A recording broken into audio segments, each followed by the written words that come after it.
نبی کریم صلی اللہ علیہ وآلہ وسلم نے ارشاد فرمایا کہ اللہ تعالیٰ فرماتا ہے کہ ابن آدم نے مجھے گالی دی اور اس کے لیے مناسب نہیں تھا کہ وہ مجھے گالی دیتا۔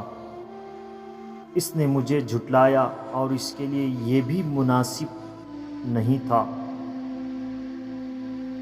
اس کی گالی یہ ہے کہ کہتا ہے میرا بیٹا ہے، اور اس کا جھٹلانا یہ ہے کہ جس طرح اللہ نے مجھے پہلی بار پیدا فرمایا، بعد موت کے وہ مجھے زندہ نہیں کر سکتا۔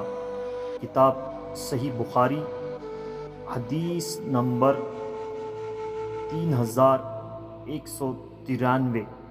اللہ اکبر، اللہ اکبر، اللہ اکبر۔